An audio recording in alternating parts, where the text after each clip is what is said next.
¿Cómo anda, doctor? Está silenciado. Ahí estamos. Ahí está, perfecto. Bien. Estoy medio despeinado, ¿no? No, estamos todos igual. Bueno, ¿a quién tenemos? Gaspar y Andrea, ¿verdad? Y hay un alumno más, Raúl, que ahí está entrando.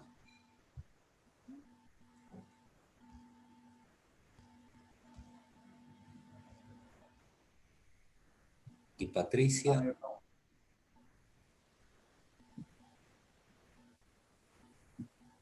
Ahí está. Hola, ¿qué tal, Patricia?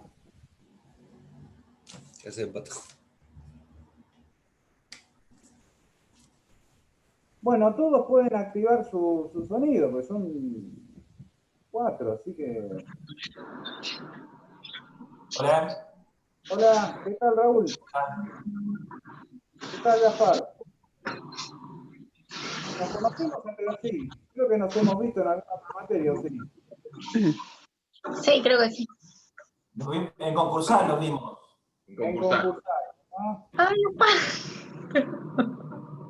Bárbaro. Y en comercial 1. Hace 15 años aproximadamente. Sí, bárbaro. Listo. Bueno, ya quedamos solos. A mí me contó el doctor Guillermo Garabuso qué era lo que estaban haciendo. Obviamente que les digo, no es la modalidad que yo utilizo, ¿verdad? Es decir, para derecho de la empresa, yo doy habitualmente 2 clases, de lunes a jueves y de jueves a lunes, y en esas clases lo que hago es hacerlos trabajar. Esta es la realidad. Entonces, generalmente doy un trabajo, después el jueves lo reviso y sobre esa base vamos avanzando.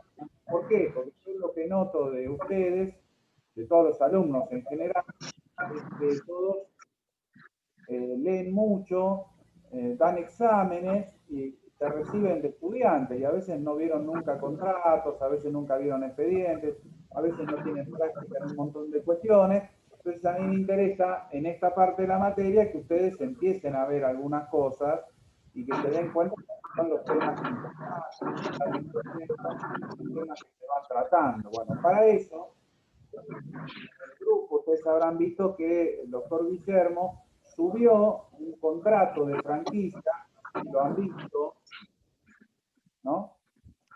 ¿No lo veo? Bueno, es un trabajo que hay que hacer, es un contrato de franquicia que es bastante complicado. Todos los contratos de franquicia no es que este sea una excepción. Van a necesitar un contrato individual. Ustedes pueden poner sus cámaras, así lo puedo ver y poner el audio. Doctor, hace más o menos 1 minuto y medio, 2, que no puedo escuchar nada. Se escucha todo entrecortado. No sé si me escucha. Sí, a mí me pasa lo mismo. ¿Sí? sí. Escucha entrecortado. ¿Entrecortado? Qué raro, porque Sí. yo los escucho bien, o sea, yo tengo buena señal y bueno, ahora se me da. ¿Ahí me escuchan? ¿Todos me escuchan bien? ¿Sí, no? Sí. Ahora sí. altavoces están al taco, todo está bien. Bueno, Andrea y Simón, ¿pueden poner su imagen y poner sonido? Andrea. Profesor, soy Andrea.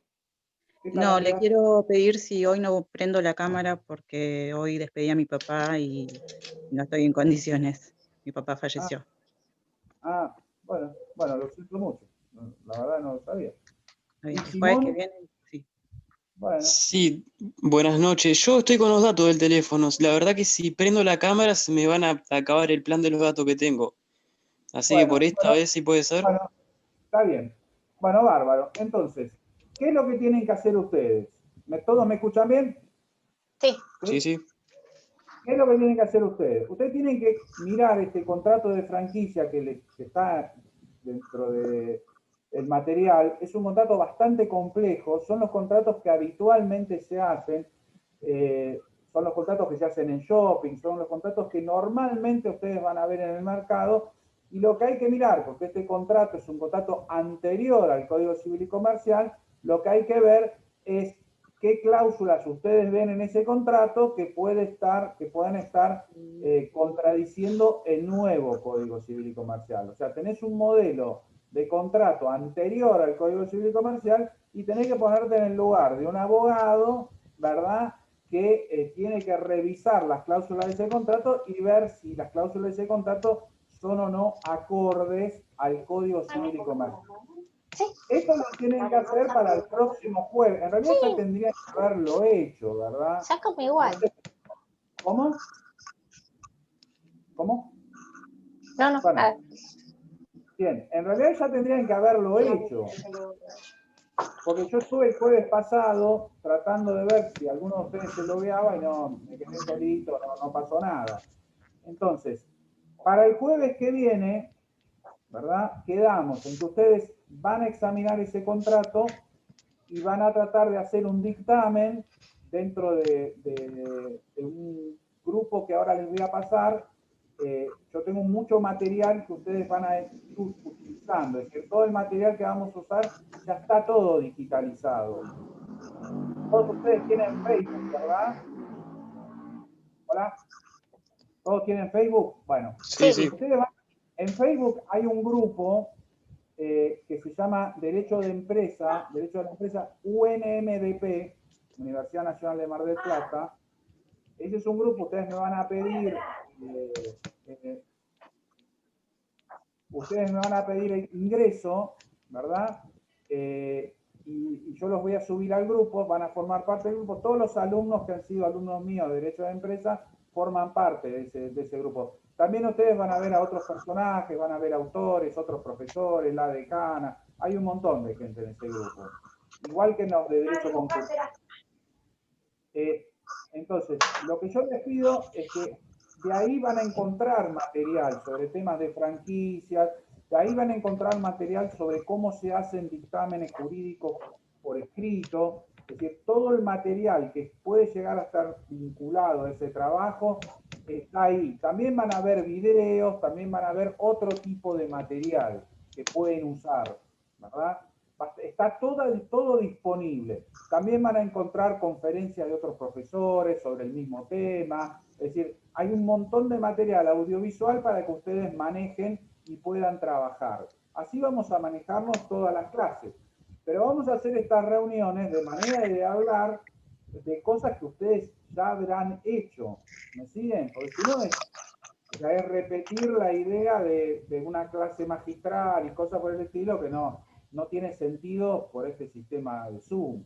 Así que lo ideal entonces, volviendo, es para el jueves que viene, ustedes van a examinar ese contrato de franquicia, me van a hacer un dictamen profesional, bien hecho, como si fueran abogados, no como si fueran estudiantes, y me van a decir si ese contrato, sus cláusulas, están de acuerdo o no al Código Civil y Comercial. Al campus, hay alguien que está hablando, que no sé quién es. Si quieren silencien todos, todo, así nos manejamos bien.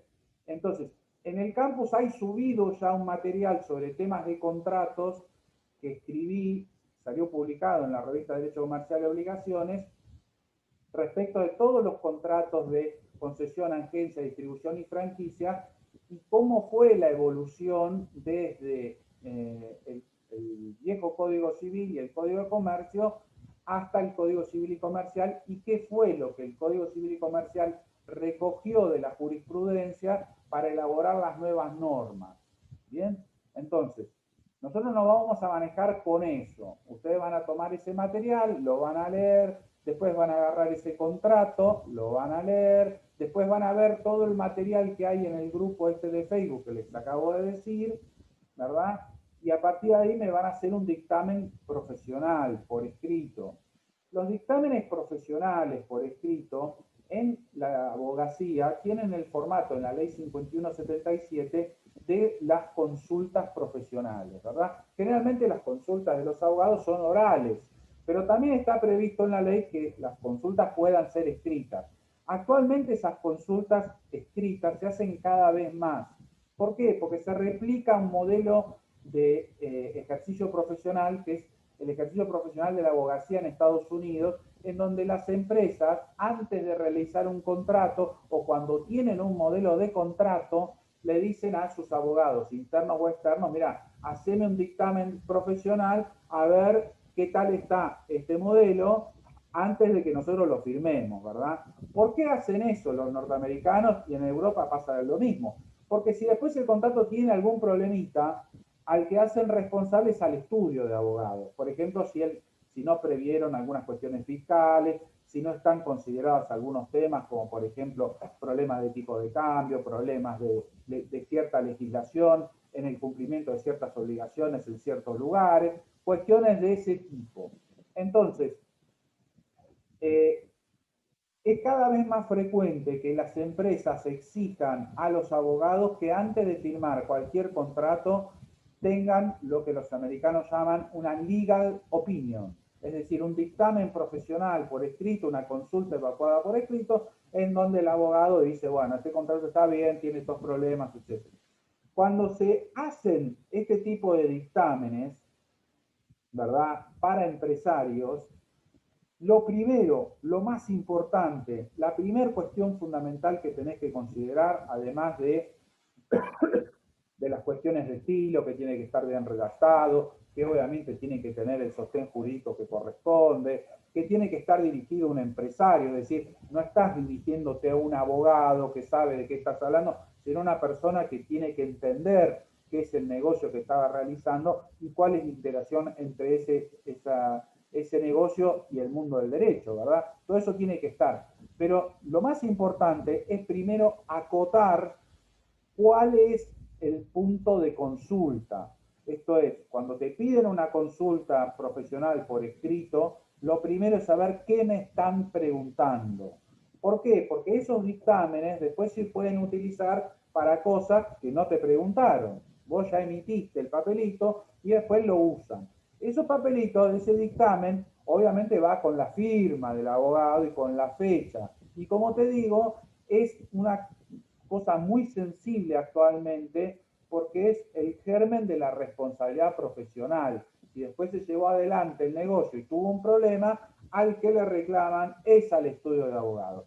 Por supuesto que ustedes pueden pensar que actualmente a los abogados no les hacen muchos juicios y que lo más frecuente es que le hagan los juicios de responsabilidad profesional por mala praxis a los médicos. Ustedes quizá piensen eso, pero lo cierto es que eso que están pensando es falso. En la actualidad cada vez hay más juicios contra abogados por mala praxis profesional y es muy común que haya condenas. Son más frecuentes las condenas a abogados por mala praxis que las condenas a los médicos. ¿Por qué razón? Bueno, imagínate que los médicos siempre tienen a Dios detrás, porque a veces no se sabe qué pasó con el tratamiento, ¿verdad? Hay muchos tratamientos alternativos, a veces para una enfermedad, una operación, hay muchas maneras de hacer las cosas y no es juzgable que se haya hecho de una forma y no de otra si hubo un tratamiento que era igualmente eficaz. Por último, las pruebas que se reúnen en los juicios de mala praxis profesional de médicos son pruebas que elaboran ¿quiénes? Otros médicos, porque son pericias médicas que practican colegas del mismo médico que es demandado, ¿verdad? Y generalmente esos peritajes tratan de proteger al colega y tratan de resolver las cuestiones de una manera bastante afín a la profesión y a la defensa de la profesión. Bueno, con la abogacía no pasa nada de eso. Con la abogacía no está Dios, ¿verdad? Generalmente son obligaciones, las incumplidas son obligaciones de resultado, se caducó la instancia, no se ofreció la prueba, etcétera, etcétera. Generalmente todo está a la vista, las leyes son conocidas, nadie puede ignorarlas, ni mucho menos un profesional del derecho. Y por otra parte, no hay peritajes de abogados en causas de este tipo, sino que es el juez el que decide. Y normalmente los jueces no se hacen cargo de la defensa profesional de los abogados particulares, sino que dicen, bueno, el abogado no ofreció la prueba, no hizo esto, se equivocó de ley, consideró leyes que están derogadas, etcétera, y lo hace responsable. Es muy común, ¿verdad? A mí me tocó en la vida profesional defender a varios abogados y te puedo asegurar que es un tema muy delicado porque es defender a un colega con todos los problemas que eso tiene, es difícil. Bien, así que cada vez es más frecuente que existan estos dictámenes profesionales. Y no solamente respecto de los contratos. Por ejemplo, cuando una empresa hace estados contables, todos los años, ustedes saben, las empresas tienen que realizar un balance de ejercicio, ¿verdad? Y lo ponen a consideración de la asamblea y una serie de cosas. Los auditores de estados contables, que son los profesionales de ciencias económicas, que son contadores también, que auditan el trabajo del contador interno de la compañía, muchas veces piden un dictamen de los abogados para ver si ciertas partidas de esos estados contables, ciertas cuentas, están bien o mal. ¿Y cuáles son esas cuentas? Y, por ejemplo, los juicios que el abogado lleva, que son contingencias. Ustedes se imaginarán que dentro del balance de una empresa está por un lado el activo, por otro lado está el pasivo, y tanto el activo como el pasivo son susceptibles de tener alguna actuación por parte de abogados, porque a veces hay créditos por cobrar, es decir, juicios que el abogado de la empresa, ¿verdad?, lleva para tratar de cobrar los créditos de la compañía, o puede suceder a lo inverso. Existen deudas que se pretenden cobrar de la empresa y el abogado defienda a la empresa. Entonces, los auditores, los contadores, antes de terminar la elaboración de los estados contables, tienen que cuantificar, bueno, esos créditos que se reclaman en juicio, qué perspectiva de éxito tienen, cuánto se supone que se va a recuperar de ese dinero, o cuánto vamos a tener que pagar en el caso de que el juicio, por ejemplo, de los trabajadores contra la empresa triunfe. Y bueno, el abogado ahí tiene que hacer un dictamen, ¿verdad?, que se lo eleva al directorio de la empresa y decir, bueno, mira, el estado de los juicios es este, las contingencias son estas, es probable que tengamos éxito en tales o cuales causas, la probabilidad de fracaso es esta. Y eso también es un dictamen, se firma y se envía. Por supuesto que todo el mundo piensa que haciendo esos informes no pasa nada. Lo cierto es que cada vez pasa más, porque si después los accionistas de la empresa, los socios, dicen, che, tuvimos una previsión para atender los juicios laborales, que es una locura, y no me pude poner la plata en el bolsillo, no se pudieron distribuir dividendos, lo que hacen es hacerlo saltar por los aires al abogado que hizo una previsión de reservas disparatada, como por ejemplo los abogados que agarran las demandas laborales que cada vez tienen montos más altos y dicen, bueno, vamos a previsionar el monto de demanda como si fuera una pérdida, ¿verdad?, por el 100%. Y entonces, después cuando el accionista dice, che, ¿dónde está la guita del ejercicio?, resulta que no se reparte porque esa plata se guarda para atender juicios que seguramente no van a prosperar o que van a prosperar por un monto muy menor. Así que una de las cuestiones que tiene que ver con el derecho de empresas, entonces, es este rol del abogado, que no es el de atender juicios, que no es el de ir a audiencias, sino que es estar el día a día de la empresa con el contador, con el directivo, con los ejecutivos, con el directorio, asesorando para hacer contratos o informando respecto de las contingencias de los juicios, que por ahí lleva otro estudio de abogado. Entonces, a mí me interesa que ustedes se metan en esa cuestión y que se equivoquen, ¿eh? Yo no pido que hagan algo que sea impecable, no, yo quiero que miren ese contrato, ya leerlo es un desafío, como todos los contratos que se hacen hoy en día, chicos. Hoy en día un contrato de franquicia es un contrato de 100, 200 páginas. Y ni te cuento cómo es un manual de operaciones, ¿verdad? De la franquicia. Del mismo modo que un contrato de locación complejo es un contrato de varias páginas, es un contrato con cláusulas complicadas, y lo mismo puede pasar con cualquier contrato bancario de préstamo, incluso para consumidores. Digamos, hoy en día en los contratos se trata de prever todo lo que puede llegar a pasar en un país como la Argentina, en donde todos los días pasan 1.000.000 de cosas. Así que el tema es bastante delicado, es decir, la praxis de hacer contratos, examinar contratos, evaluar contratos, es muy relevante. Yo sé que ustedes estudiaron contratos del modo en que se estudian en las universidades, ¿verdad? Como si fuera un derecho de recetario, en donde está la receta, porque compra-venta, está la cosa, el precio, ¿no? Lees las normas del código y con eso va y aprobás el examen. Bueno, esto no es así en el mundo de lo real. O sea, lo que vos ves como normas vinculadas a los contratos son algunas directrices, pero después están los usos y costumbres, después está la práctica comercial, que es la que hace los negocios, y después está el negocio en sí. Y cada vez esos negocios son, gracias a la tecnología y gracias a la modernidad, cada vez más complejos. Los negocios hoy en día y los contratos son cada vez más complejos y se trata de prever todas las contingencias que puedan ocurrir. Como te digo, en un país como la Argentina, en donde las contingencias son muchas, los problemas de tipo de cambio son muchos, los problemas de inflación son muchos, los problemas de variación del precio de la moneda son muchos, los problemas de que ciertas operaciones no se puedan realizar son muchos, los problemas de transporte son muchos, los problemas fiscales son enormes. Es decir, prever todo eso es difícil. Entonces, hay que ponerse en práctica y ponerse canchero a la hora de estudiar y evaluar contratos. Para el jueves que viene, entonces yo quiero que ustedes me envíen a mi dirección de correo electrónico. Vamos a ponerle que la fecha, vamos a ponerlo que sea el jueves al mediodía. O sea, hasta el jueves 12 horas me pueden enviar el trabajo a mi dirección de correo electrónico, que es jose@boteri.com.ar. Es fácil, mi nombre, mi apellido.com.ar, va a llegar acá a mi oficina, este es mi estudio, yo voy a mirar todos los dictámenes de ustedes y después les voy a dar una devolución en la clase que vamos a tener. Y así nos vamos a manejar todos los jueves, es decir, todos los jueves vamos a dar un trabajo para el próximo jueves. Y van a tener que trabajar. Y yo sé que ustedes me van a decir, doctor, yo tengo 200 materias, tengo 700 parciales, mi esposa me está pidiendo un poquito de atención, mis hijos me reclaman. La verdad, bueno, Andrea nos contó una situación personal tremenda y todos tenemos una realidad. Yo quiero decirles lo siguiente, que comprendo todas las realidades, mucho más la de Andrea, porque yo perdí a mis dos padres y sé lo que se siente y es muy duro. Lo que quiero decirles es, la abogacía es una profesión competitiva, es una profesión bastante cruel. Cuando vence el plazo, es perentorio. El día después del vencimiento de la demanda la presentaste, la contestación la presentaste, no sirve. ¿Me sigue? Es así.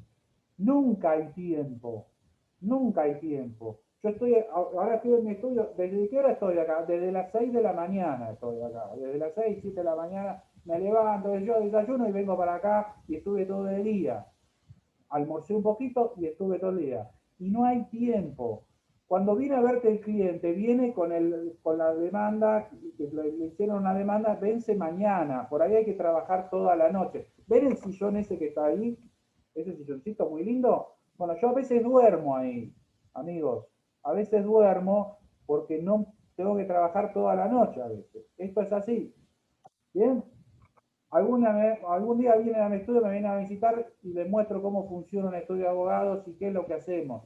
Pero no crean que esto es andar con un maletín y una tarjetita repartiendo y obteniendo asuntos donde después vamos a tener tiempo para ponernos a estudiar, hacer un curso, pedirle ayuda a un amigo. No, no funciona así. La abogacía es algo de una dedicación personal absoluta. La abogacía exige de vos todo lo que vos puedas dar. Es una profesión que exige que tengas una preparación intelectual muy intensa, muy importante, porque se mezclan, por un lado, las leyes, pero se mezclan un montón de otras disciplinas. A veces tiene que ver la física, a veces tiene que ver la medicina, a veces tiene que ver la arquitectura, todas. ¿Por qué? Porque los casos que te van a llegar son de distintos ámbitos. En una empresa, los casos que te van a llegar son de las más variadas formas.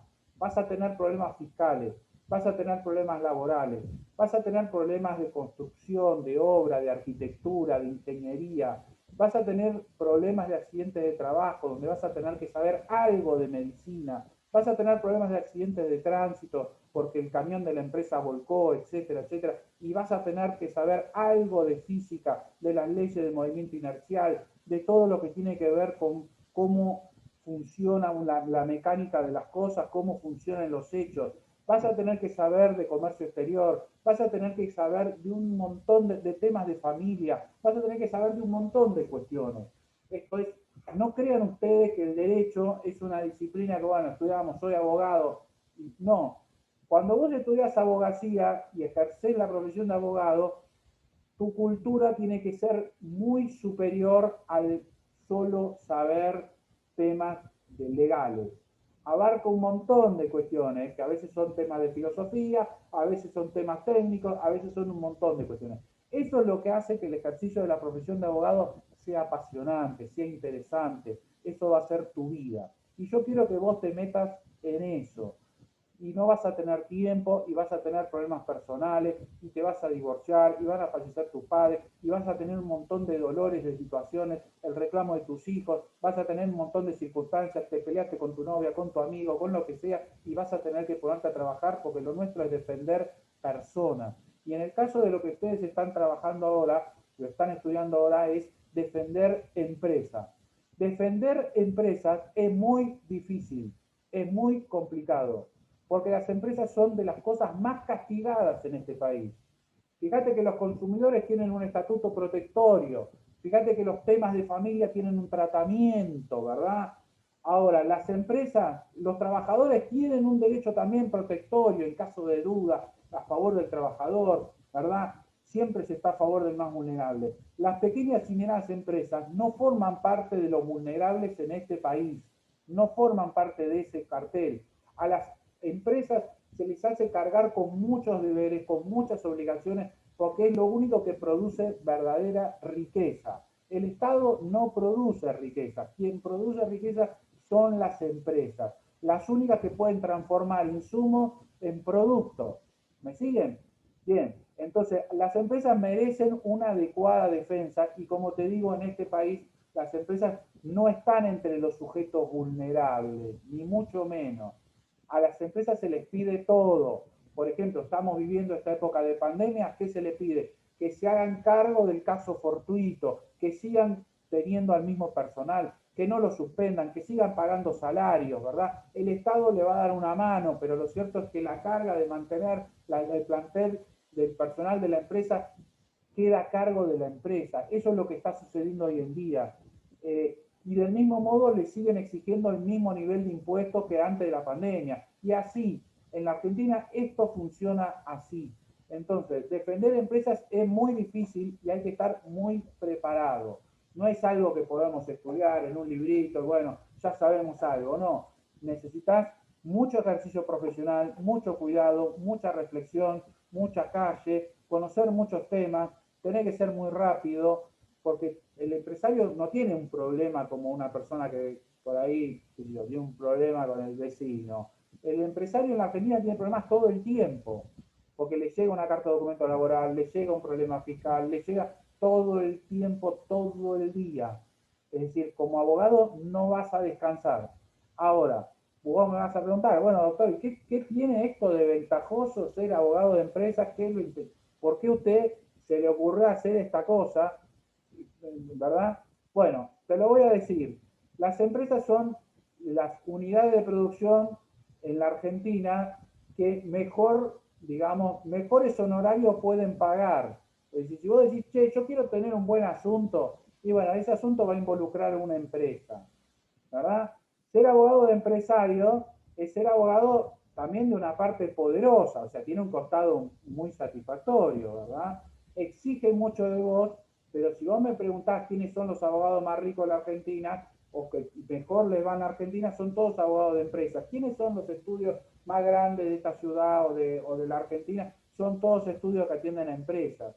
Esa es la verdad. Entonces, así como tiene ese nivel de exigencia, tiene ese otro costado de satisfacciones, tanto patrimoniales, reconocimientos personales también, porque te digo, los empresarios muchas veces a los abogados son personas de su confianza, después atendés el problema de los hijos, atendés el problema del divorcio, atendés el problema de la familia, es decir, ser abogado de una empresa significa tener un grado de confianza con las personas que es muy importante, porque estás en el día a día de la empresa y de la organización.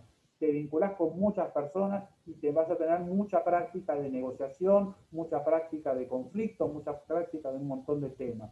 Así que por eso les propongo, queridos amigos, que ustedes se involucren un poquito más. Yo sé que han participado un poco de las clases, que han hecho algunas cosas. Guillermo me contó, Soledad Morea me contó, más o menos me tuvieron al tanto. Bueno, yo les voy a apretar el acelerador, lo siento si alguno tiene un problema personal como el de Andrea, pero yo voy a apretar el acelerador. ¿Por qué? Porque lo que me preocupa de ustedes es que se reciban y no estén preparados. Yo sé que ahora ustedes dicen, bueno, pero cuando yo me reciba voy a hacer un curso, doctor, lo voy a llamar por teléfono y quizá me tome un cursito en alguna universidad que usted me recomiende, en el exterior o acá, lo que sea. Yo encantado, vas a estar vinculado, vamos a estar vinculados toda la vida, y siempre te voy a recomendar lo mejor. Ahora, mi consejo es, prepárate ahora, antes de recibirte, porque después es muy duro. Después todo el mundo dice, vos ya sos abogado, ¿cómo no sabes esto? Tu tía te dice esto. Si tenés una familiar que es empresario, pero vos esto lo tendrías que saber. Es decir, todo el mundo cuando tenés el título ya te exige cosas que vos tenés que estar a la altura. ¿Bien? Después no hay tanto tiempo para estudiar como vos creés, porque tenés que ponerte a laburar. Porque todos los días van a decir, che, vos ya sos abogado, ya tenés que empezar a trabajar, viejo, ganar tus honorarios. Y no hay tanto tiempo para estudiar. Y hay otro tema muy relevante. Nosotros estamos teniendo esta clasecita, esta charla, que es gratuita, ¿verdad? Esto no pasa después. Cuando te recibís, los cursos de posgrado son todos pagos. Y te quiero dar un aviso, son caros los buenos. Los buenos cursos de posgrado, las buenas maestrías, los buenos doctorados, son caros, no salen baratos. Ir a un congreso bueno, sale caro. Ahora vos tenés material gratuito, pero todos los libros que ves acá y más otros que tengo acá, salen caros, lo tenés que comprar, lo tenés que tener. Montar un estudio, montar una organización, tener un internet, Zoom todo el tiempo, sale caro, te puedo asegurar. Tener una secretaria es difícil. Con lo cual, te puedo asegurar que el tema de aprovechemos lo que ahora es gratuito, lo tengo al doctor Botelli y le puedo preguntar lo que quiera, está bueno, ¿verdad? Está bueno. Lo tengo al doctor Horacio Garabuso, hay que agarrarlo al gordo, abrazarlo, decir, vamos, vení, explícame cómo conseguís las conformidades en el concurso preventivo, cómo levantaste, cómo hiciste el avenimiento en esta quiebra, porque es una información que después no circula en el mercado, no la vas a ver, nadie te va a dar, nadie te va a regalar esa información.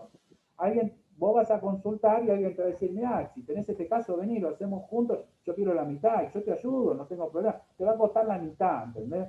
Esto es lo que pasa. Ustedes no se dan cuenta porque están viviendo la alegría, la euforia, la vida hermosa que es ser estudiante. Bueno, quiero darles el siguiente aviso. El mundo luego es cruel, es lindo, es apasionante, es divertido, porque les puedo asegurar que yo, ejerciendo la profesión, la paso bien, me divierto, tengo amigos, hago un montón de cosas, mis socios son gente genial, nos divertimos, la pasamos genial, pero hay que trabajar y hay que estar a la altura de esa circunstancia que es muy exigente. La abogacía es cada vez más exigente, no es una profesión donde uno vea unos tipos espléndidos, eso no es así, es una profesión con mucho sacrificio, con mucha dedicación. Y ni te digo si trabajás en algunos otros aspectos. Miren, yo antes de calzar derecho comercial, derecho empresario, empecé haciendo derecho penal porque me gustaba, yo quería defender personas en juicio oral y por homicidio y todo eso es lo que uno quiere cuando es estudiante, ¿verdad? Y lo hice, y me fue muy bien al principio. Ahora, yo no te puedo explicar la sensación que es tener a un cliente preso. Es decir, irte a dormir a la noche pensando que tu cliente, esa persona que te paga, que depende todo de vos, está preso. Ni te cuento si ese día fuiste a la cárcel, lo fuiste a ver y el tipo se te puso a llorar porque te contó de algún abuso carcelario y vos a la noche vas a tu casita y decís, che, uy, este pibe, ¿cómo la estará pasando esta noche? No dormís, viejo. No dormís, no vivís. Es así. Del mismo modo, si atendés un tema de familia en donde una mujer sufre violencia de género y no sabés qué puede pasar con ese marido violento. Del mismo modo, si tenés una empresa y fue tomada por los trabajadores, por problemas de salario, o si el empresario te pide que lo concurses porque no puede pagar, ¿verdad? Y por ahí a la noche está al borde del suicidio y te llama por teléfono. Mirá, no puedo pagar, hay prestamistas, los prestamistas me están llamando, no sé qué hacer, José, no sé qué hacer, desde yo y tengo un revólver. O sea, la vida es eso. También hay cosas hermosas, pero quiero darles el siguiente anticipo. Las cosas hermosas en la abogacía, donde está la amistad, el amor y sentimientos nobles, no son generalmente las que nosotros vemos. Es muy poco habitual que vengan personas a decir, doctor, quiero hacer un contrato, nos pusimos todos de acuerdo, queremos que nos haga una sociedad anónima y vamos a llevar adelante un hermoso emprendimiento con toda mi familia. No es tan frecuente. Generalmente cuando vienen a ver a los abogados, eso generalmente le pasa a los contadores. Cuando vienen a ver a los abogados nos peleamos con los socios, mi mujer me pega, el otro, ¿entendés? Lo que ves es la parte más miserable de la vida de las personas. Yo te diría que la abogacía es la profesión que está más en contacto con eso que nadie quiere hablar, con ese lado oscuro de las personas, con eso que la gente no quiere poner sobre el papel, con eso que la gente hasta a veces no dice, no comenta en la playa, no dice nada. Es una pena, una situación personal difícil que no quiere ni siquiera a veces contar. Lo que vas a lidiar es con esa materia, la parte más miserable de la vida de las personas, la parte que nadie quiere compartir muchas veces. Esa va a ser tu materia, tu tema. Generalmente los problemas de la abogacía se vinculan con eso. Sea que una de las personas es súper miserable, y a veces hay víctimas, obviamente, pero siempre hay un costado de miseria humana. A veces los miserables son los bancos, a veces los miserables son los propietarios contra los locatarios, a veces los miserables son las empresas contra los trabajadores, pero siempre hay una cuota de ese sentimiento, siempre hay una cuota que vas a observar de esa condición humana tan tremenda y trágica. Así que la abogacía es un poquito eso, chicos, y la abogacía en materia de empresas es eso al cuadrado. Como les dije antes, las empresas son organizaciones que generalmente tienen problemas, tienen conflictos, y en la Argentina no son los sujetos, digamos, más protegidos, sino que muchas veces son los sujetos más expuestos a las variaciones del mercado, a las condiciones del mercado y obviamente a las condiciones que imponen los gobiernos y las personas. Esa es la realidad. Cualquier negocio exitoso que ustedes vean, por ejemplo, Manolo, Habana, cualquier negocio que veas en la ciudad, míralo bien. Detrás de eso, detrás de ese gran emprendimiento, hay millones de otros que fracasaron, millones de otros que quebraron. Hay un montón de Manolos que les fue mal y hubo un montón de empresas de alfajores que no fueron a Habana. Es decir, los que triunfan, los que les va muy bien, son muy excepcionales. Los empresarios que les va muy bien son de esas personas que necesitas escuchar para aprender, porque realmente son excepcionales. Son personas que se organizaron, que prepararon, que tuvieron conciencia de algunos riesgos y pudieron sortearlos. Ninguno le vino llovido de arriba. Y al que heredó una empresa, si no es una persona con muchas condiciones, se funde al otro día en este país.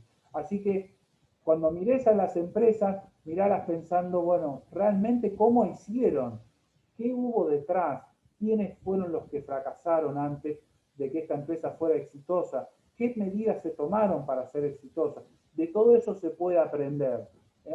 normalmente siempre se cita esa frase de Churchill que dice que todos ven en una empresa una especie de tigre sediento de sangre, pero en realidad lo que se ve en la realidad de las cosas es una especie de caballo percherón que tira un carro muy pesado. Y es un poquito verdad, es un poco verdad. Por supuesto que cuando una empresa va bien, es una máquina de generar riqueza. ¿Cómo la genera?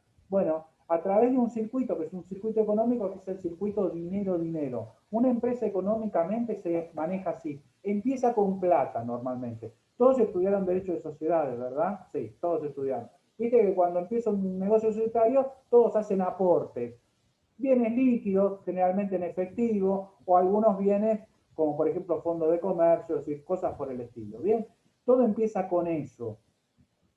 Después de que se hicieron los aportes en una sociedad, ¿verdad? Pensemos que es una empresa organizada bajo forma societaria, ese dinero de los aportes se va a aplicar a un primer ciclo que se llama ciclo de compras o egresos. Es decir, imaginemos que todos nosotros, Andrea, Lucila, Patricia, Gaspar y Raúl y yo, y Simón, y pensemos que nosotros 7 ponemos entre todos, qué sé yo, 50.000 pesos cada uno para hacer una pequeña SRL. Si ponemos 50.000 son 300, 5 por 7, 35, ¿verdad? Entonces tenemos 350.000 mangos. ¿Es así? Bien, vamos a pensar que vamos a poner un bar. Hacemos la sociedad, todos pusimos 50 lucas, bien, tenemos esos 350.000 pesos.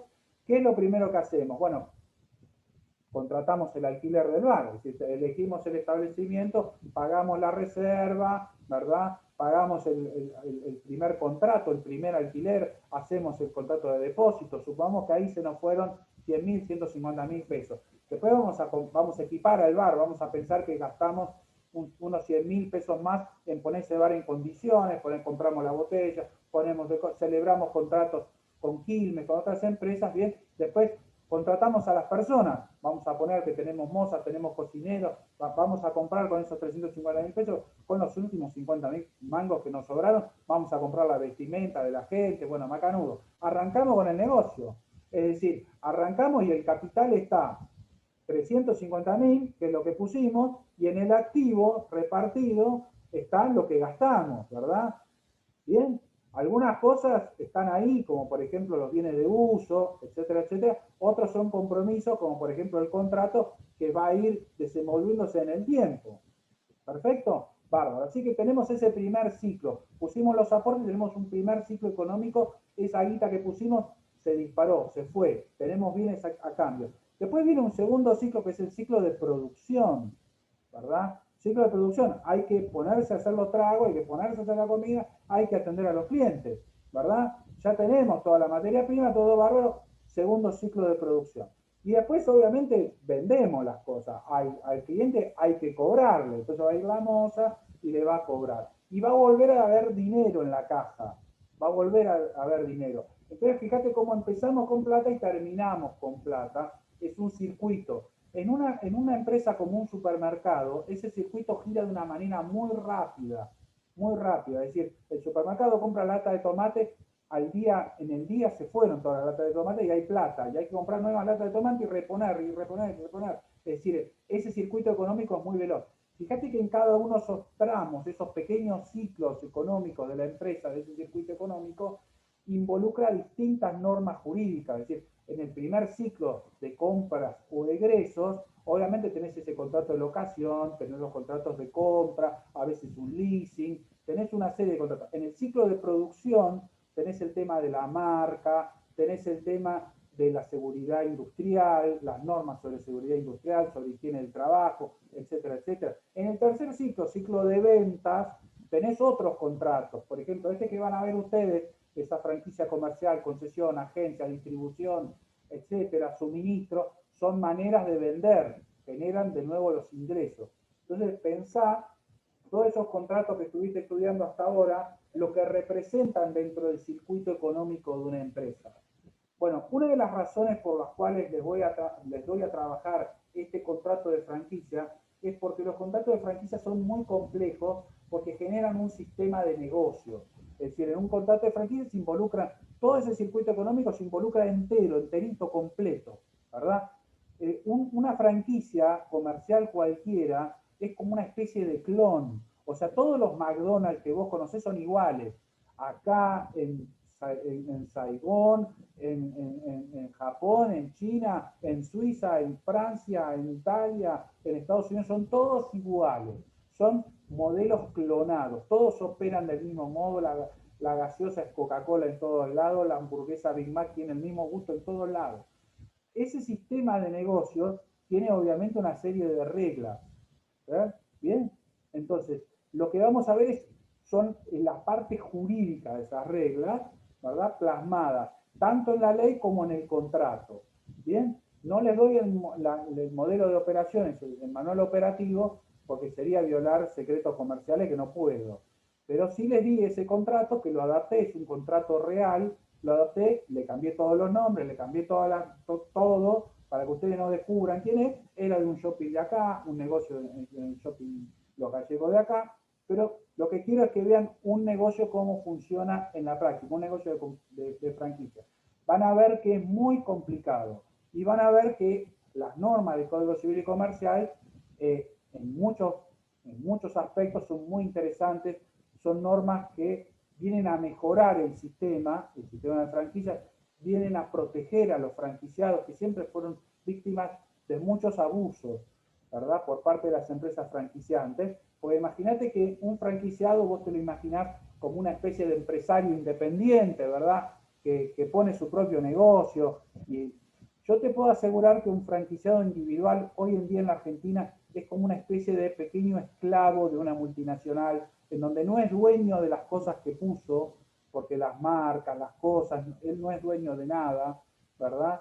Y termina trabajando como una especie de empleado, a veces a tiempo completo y con una utilidad muy baja. Así que el tema de la franquicia es un tema muy delicado y muy complejo.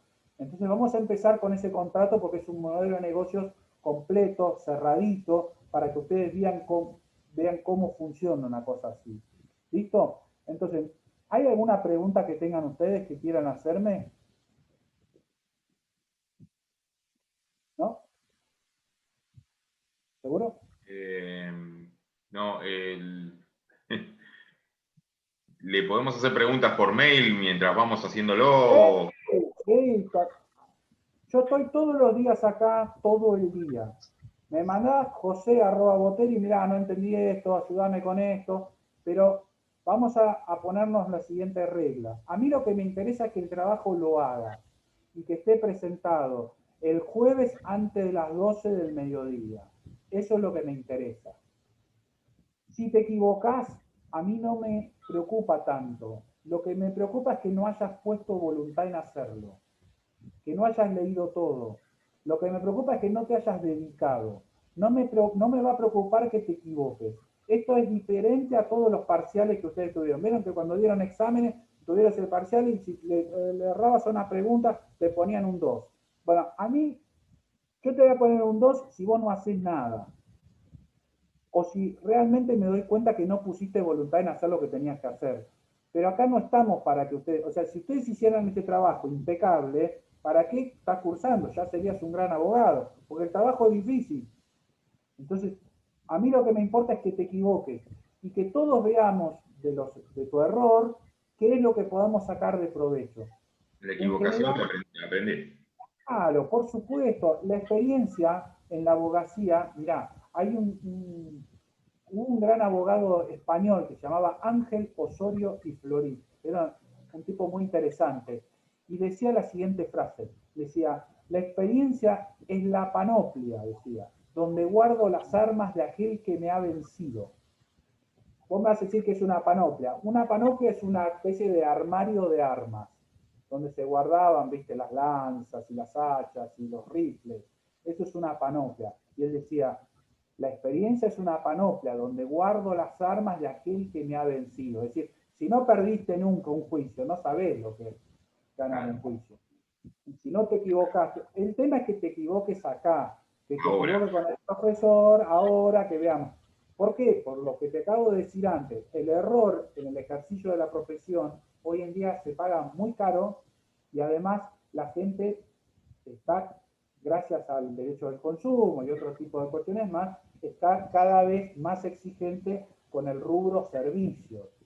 La gente quiere que el abogado lo atienda, que lo atienda al teléfono, quiere que el médico lo atienda bárbaro y salir sano, quiere que la vacuna del COVID funcione. La gente quiere un montón de cosas, muchas veces no, esas cosas no son tan exigibles. Vos no podés prometer que el juicio lo vas a ganar, no podés prometer, pero la gente lo que busca es ese resultado porque vive en una era diferente a la del pasado de Vélez, vive en la era, en esta modernidad tecnológica en donde las cosas tienen que funcionar y tienen que ser eficientes.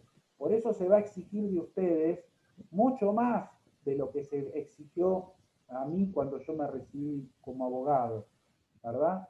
Yo tenía mi propia autoexigencia, pero lo cierto es que soy consciente que hoy en día, digamos, el cliente estándar en la profesión exige mucho más que cuando yo inicié mi trabajo.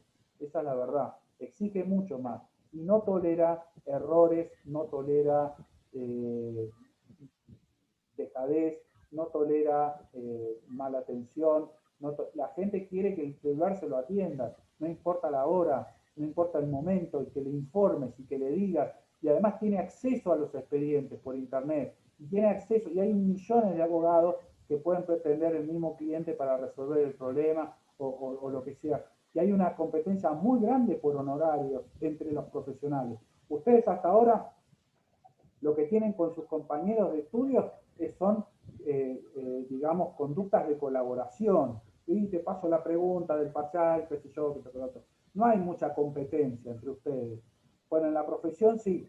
Pues en la profesión no hay tanta colaboración, hay más competencia que colaboración. La verdad. Doctor, Así que se metan en eso. Sí, Gaspar. a ver si me quedó claro. Entonces, lo que tenemos que hacer es analizar el contrato y ver si advertimos alguna cuestión jurídica que esté mal redactado o alguna... Tal cual. No se El tema, condice Gaspar, es esto. Ese contrato está hecho antes de la vigencia del Código Civil y Comercial. Yo lo que quiero es que mires ese contrato y me digas, de acuerdo al Código Civil y Comercial, todo completo, qué defectos tiene, qué problemas tiene. Como si un empresario que tiene una cadena de franquicias te dice, mira, Gaspar, teníamos este modelo de franquicia, ahora salió el Código Civil y Comercial, por favor, ajustame este contrato a esta nueva realidad que es el código del año 2015. Bueno, a ver qué tal sale. Bien, eso para el jueves tiene que estar impecable. Además lo quiero bien presentado, tiene un dictamen profesional bien hecho. Mira, este es un dictamen de un fiscal, así lo quiero. Lo quiero hecho profesionalmente, no lo quiero como un estudiante. Esto no va a ser una monografía para aprobar el curso. No, eso no me importa a mí. A mí lo que me importa es que hagas un buen dictamen como si vos ya te hubieras recibido. Eso es lo que me interesa. En el grupo de Facebook que les acabo de mencionar van a encontrar material de franquicias, van a encontrar incluso sobre este tema de cómo se hacen dictámenes profesionales, subí material también. Tienen que meterse en el grupo de Facebook y bucear todo lo que hay. También vas a ver pedacitos de películas, también vas a ver cosas que te pueden ser interesantes sobre distintos temas. Vos elegí lo que vos te guste, mirá lo que vos quieras. Vas a estar en ese grupo forever, siempre vas a estar ahí. Nunca te voy a echar, vas a estar toda la vida. Todo lo que necesite va a estar ahí siempre. ¿Lo podemos hacer en grupo o es un trabajo individual, doctor? No, es un trabajo individual, Gaspar. Es un trabajo individual, como lo es en la profesión. Digamos, si bien hay cosas que se hacen en grupo y en equipo y en estudio, lo cierto es que cuando hay un trabajo, bueno, alguien se encarga y dice, bueno, yo lo hago, después lo puedes consultar con otro. Pero lo cierto es que la actividad de la abogacía en general es bastante más individualista de lo que ustedes creen. Hay instancias de colaboración, pero siempre hay alguien que se pone al hombro el tema y dice, che, me pongo a hacer la demanda, me pongo a hacer la contestación, me pongo a redactar el contrato, y después con otros socios, colegas, compañeros de trabajo, se van compartiendo impresiones. Pero siempre tiene que haber alguien que diga, que bueno, arranco y lo hago, porque no se pueden meter muchas manos en un contrato. Un contrato, digamos, es un plan prestacional. Entonces, hay que imaginarse cuando uno va a hacer un contrato, cómo se va a llevar adelante eso en el mundo real, cómo se va a llevar adelante ese plan prestacional. Eso exige de los abogados mucho, ¿eh? Una vez se cree que el gran labor es hacer un lindo recurso extraordinario y cosas por el estilo. Hacer un contrato bien hecho es un arte muy importante y pocas personas lo hacen bien. ¿Por qué? Porque tenés que imaginarte todo lo que puede llegar a pasar en el futuro, cómo se van a desenvolver las partes, cuáles son los problemas que pueden llegar a tener. Tenés que tener una visión proyectiva, ¿verdad? Generalmente cuando vos estás trabajando en la abogacía del conflicto, en los juicios, normalmente lo que mirás es el pasado, lo que pasó, ¿verdad? Tus problemas son todos problemas inversos. Vos ves la persona toda machucada, está ahí en el hospital y tenés que imaginarte qué pasó, ves el auto todo arrugado, se le habrá pegado. Es decir, no sos como un árbitro de fútbol que ve lo que está pasando. No, te vas a encontrar con la pirámide ya hecha y tenés que imaginarte cómo se hizo la pirámide, ¿bien? Eso es lo que pasa en la abogacía del conflicto en los juicios.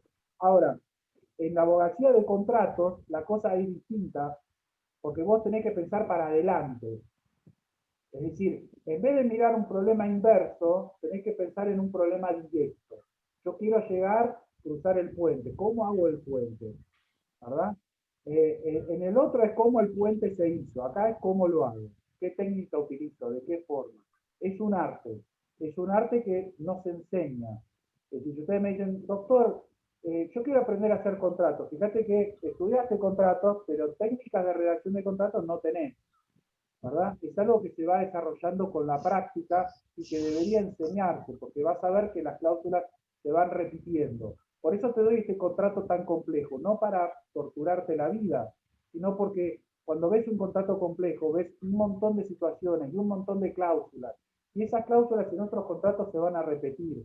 Muchas de las cuestiones que vas a ver en este contrato de franquicia, como por ejemplo las cláusulas de constitución de domicilio especial, la de competencia de tribunal, etcétera, están en todos los contratos. Lo vas a ver en todos lados.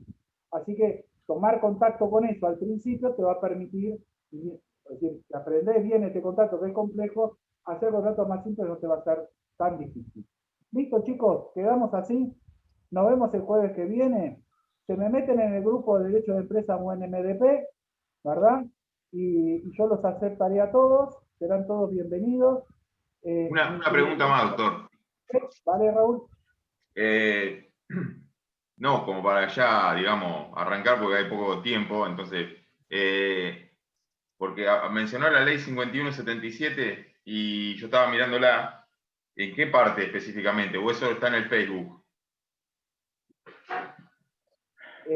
Bueno, el tema de cuál es la competencia de abogados en la ley 5177 está reducida a dos incumbencias, que vas a ver. Una es intervenir en juicios y en cuestiones administrativas y otra es evacuar consulta jurídica. Esas son las dos competencias, dos incumbencias principales de la abogacía. Obviamente que la abogacía retiene siempre con mucha dedicación la competencia de intervenir en juicios y en ciertas cuestiones administrativas. Fíjate que en los juicios no puede presentar escrito más que un abogado, eso se requiere, ¿verdad? Como competencia, como incumbencia. ¿Bien? Ahora, la de evacuar consulta jurídica es una incumbencia que en realidad está repartida, porque los gestores evacúan consulta jurídica, los contadores evacúan consulta jurídica. Hay un montón de otros, los martilleros evacúan consulta jurídica, o sea, aspectos jurídicos de sus operaciones. Con lo cual, el tema de la ley 5177 es un tema también que tiene que ver con esta cuestión, porque el tema de los contratos es un tema delicado, es un tema jurídico, pero los contadores también hacen contratos, los martilleros también hacen contratos. Ahora, invaden un área de incumbencia propia de la abogacía, ¿verdad? Así que por eso te mencioné la ley 5177, que es una de esas leyes que todo el mundo cita, ¿verdad? Pero que poca gente conoce. Si ustedes se dedican a estudiar bien la ley 5177, vas a ver algunas cuestiones que son muy sorprendentes, como por ejemplo, que el secretario de juzgado está ahí metido en la ley 5177 con algunas funciones, ¿verdad? Y hay cuestiones de ética profesional conexas con la ley 5177 que la gente abiertamente ignora muchas veces. Así que está bueno tenerla como referente. Bueno, chicos, nos vemos el jueves que viene. Quedamos en contacto. Cualquier cosa me mandan un correo electrónico, lo que necesitan. Si ustedes quieren que yo refuerce con clase los días lunes, tampoco tengo problema, ¿eh? A mí yo doy clase lunes y jueves. Pero me dijeron que la modalidad era esta vez distinta, que las clases eran los jueves y que se subía el lunes el material. Bueno, el material ya está subido, ustedes tienen que hacer eso. Nos vemos el jueves que viene. Le diría que no pierdan mucho el tiempo, porque el contrato es difícil, ¿verdad? Me van consultando cualquier cosita, pero lo importante es que el jueves a las 12 yo tenga mi correo electrónico todos sus trabajos. Yo lo voy a leer, voy a tomarme la tardecita para leerlo, y cuando lleguemos a las 8 vamos a charlar sobre esos trabajos de ustedes, vamos a ver qué errores han cometido y qué aciertos, y nos vamos a felicitar entre todos. ¿Listo, chicos? Perfecto. Sí, Perfecto, muchas gracias. Bárbaro. gracias. ¿Listo? Buenas Chao, hasta noches. luego. Hasta luego. Gracias, hasta luego. Gracias. Chao, chao. Chao, chao.